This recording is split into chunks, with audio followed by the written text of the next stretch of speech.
Welcome to the debate, the future of American immigration, and, well, with it, our economy and national identity. It really hangs in the balance right now.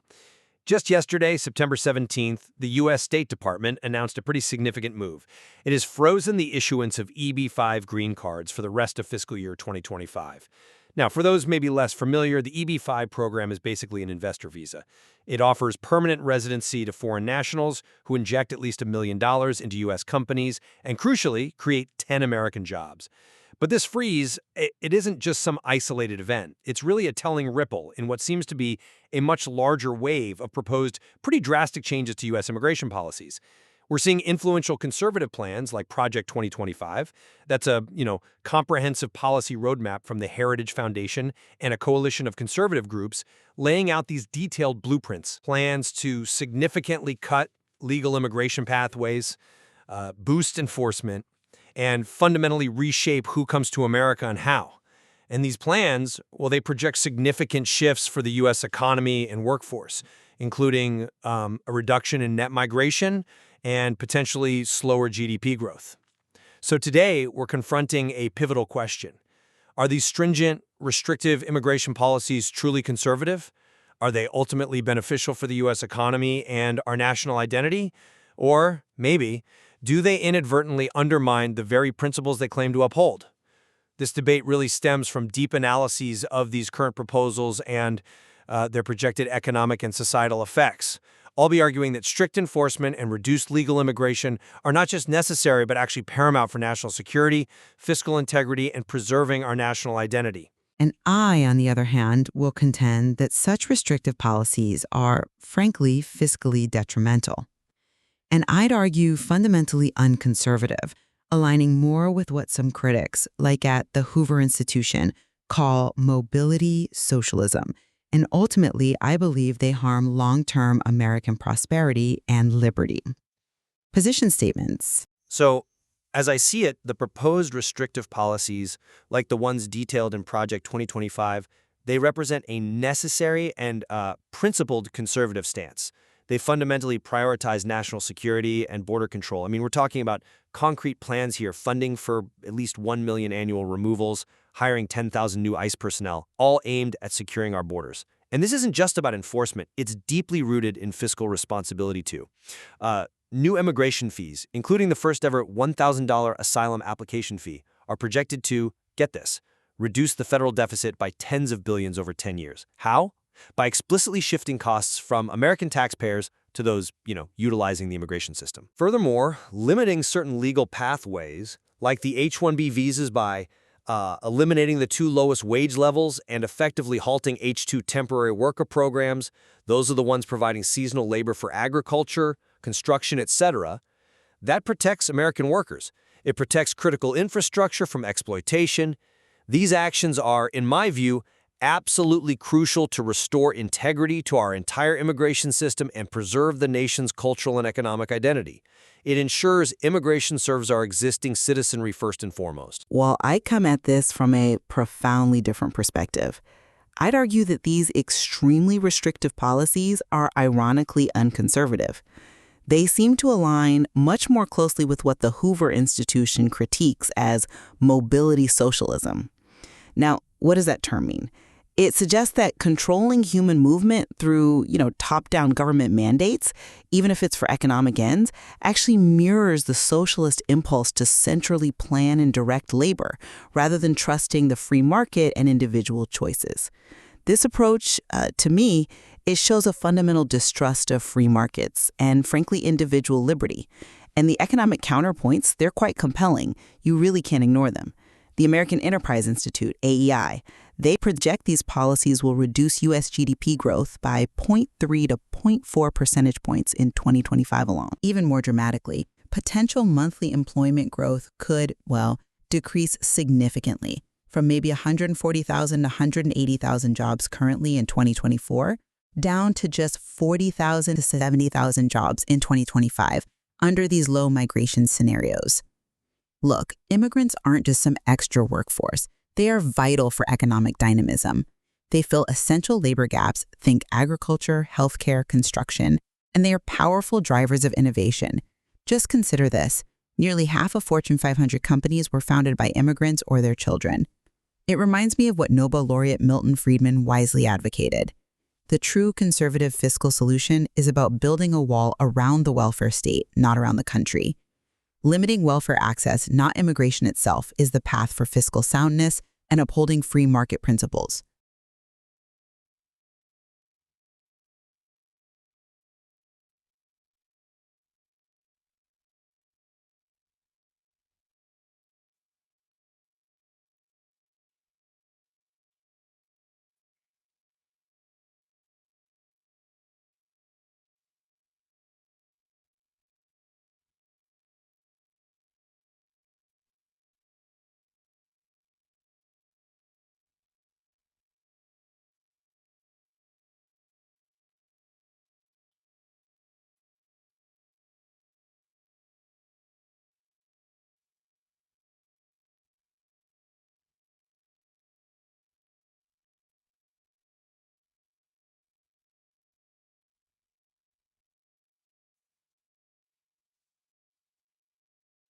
Even more dramatically, potential monthly employment growth could, decrease significantly from maybe 140,000 to 180,000 jobs currently in 2024, down to just 40,000 to 70,000 jobs in 2025 under these low migration scenarios.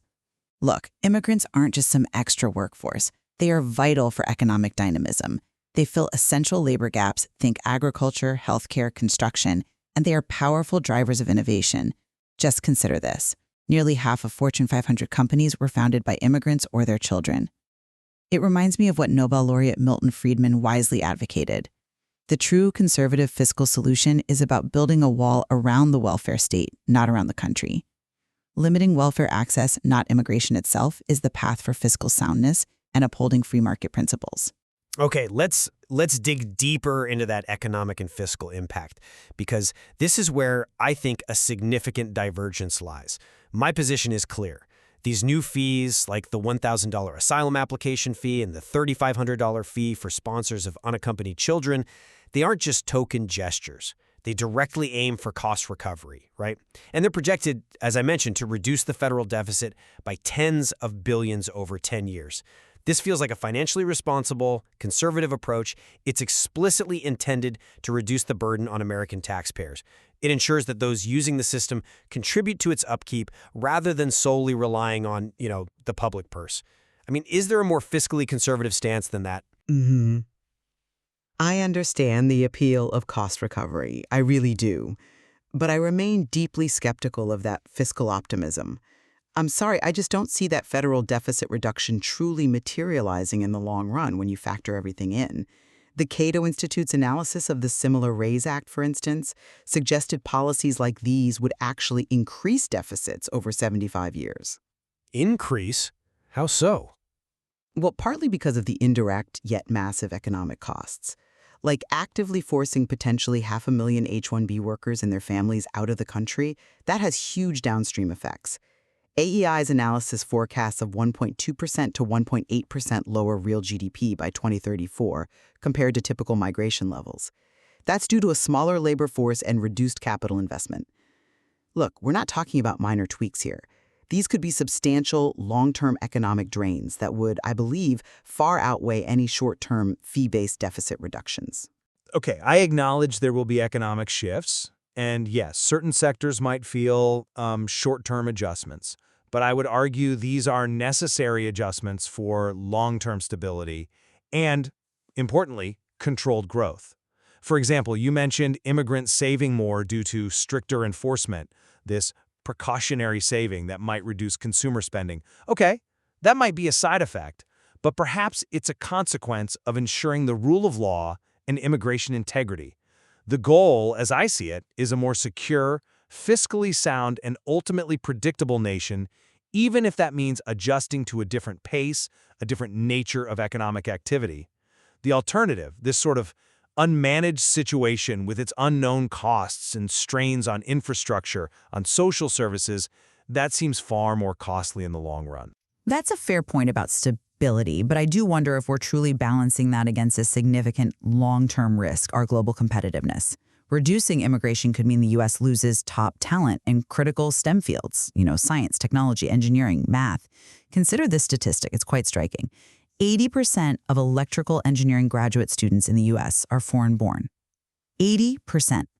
Losing these individuals impacts our innovation capacity, our R&D, our manufacturing base, and we have historical precedents for this. The highly restrictive immigration laws back in the 1920s, they led to a documented decline in scientists and patents in the U.S., and those effects lingered for decades.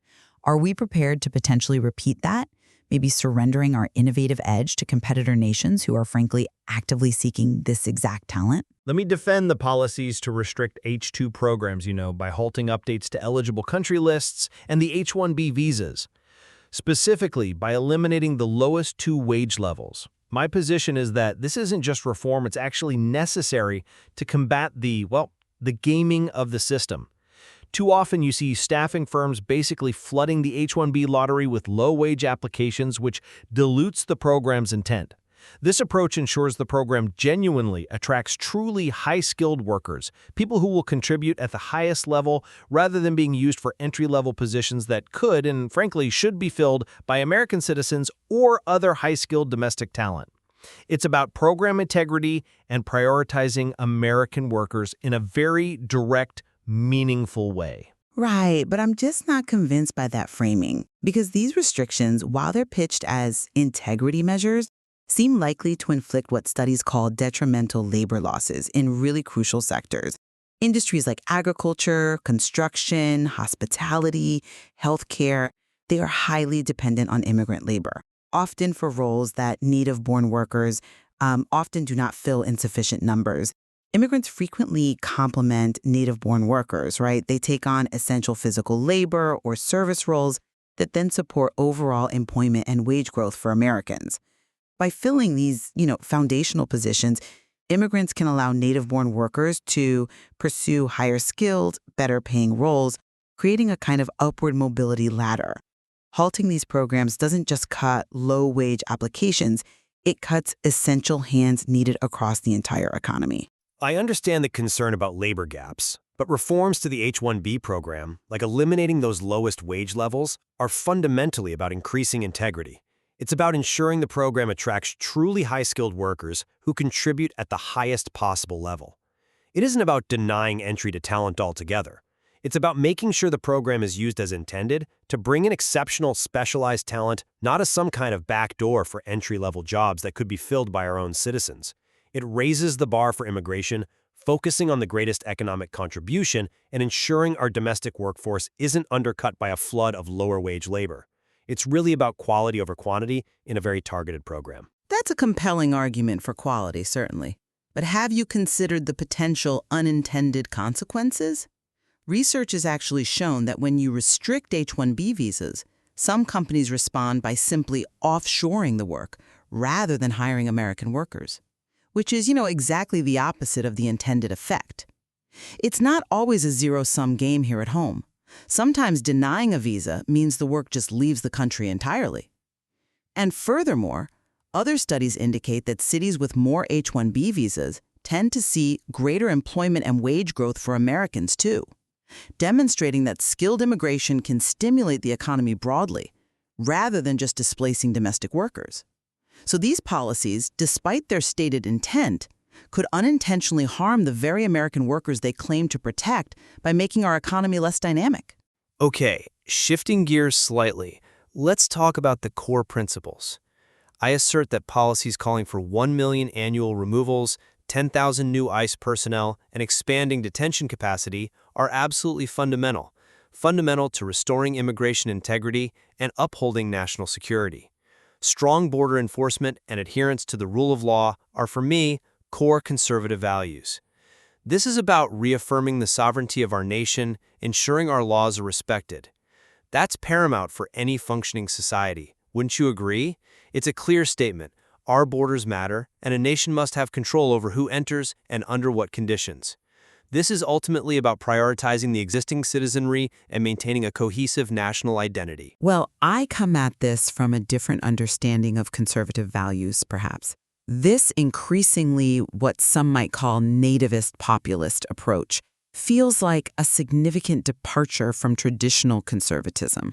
I mean, under leaders like Ronald Reagan, our nation celebrated America as that shining city on a hill, with doors open to anyone with the will and heart to get here.